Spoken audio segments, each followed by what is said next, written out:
একদা এক শিকারী শিকার করার উদ্দেশ্যে জঙ্গলের পথে রওনা করল।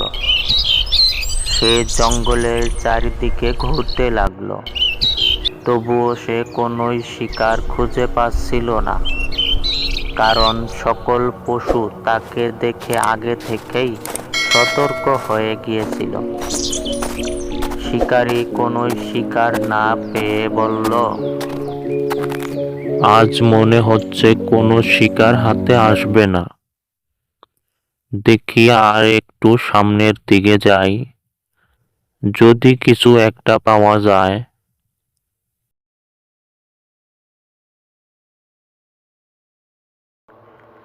এই বলে শিকারী সামনের গভীর জঙ্গলের দিকে রওনা করল।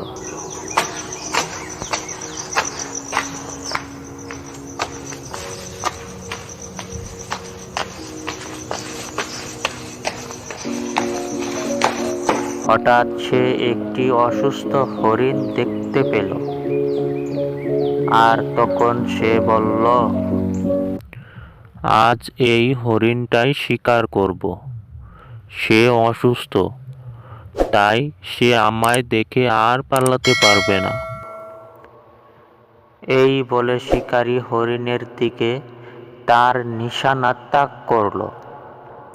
ওদিকে জঙ্গলের রাজা সিংহ ঘটনাটি বুঝতে পেরে সে শিকারীকে দিল এক ধাওয়া।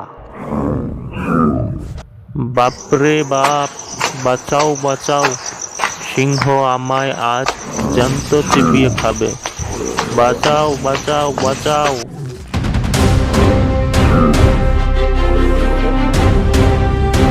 শিকারী সিংহের ধাওয়া খেয়ে জঙ্গল ছেড়ে ভয়ে ভয়ে বাড়ির দিকে রওনা দিল। সিংহটি অসুস্থ হরিণের কাছে গিয়ে বলল,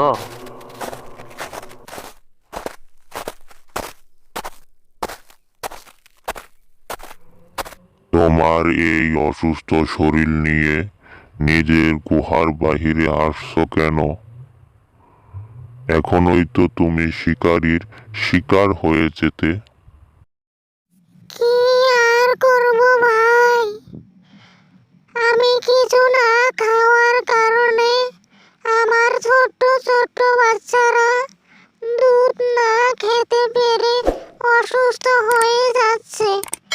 তাই কষ্ট করে গুহার বাহিরে এসেছি কিছু আহার করার জন্য, যেন আমার বাচ্চারা দুধ খেয়ে বেঁচে থাকতে পারে। এই কথা শুনে সিংহের খুব মায়া হলো। তারপর থেকে হরিণ যখনই গুহার বাহিরে আহার করতে আসতো, সিংহ হরিণটিকে তার নজরে নজরে রাখত।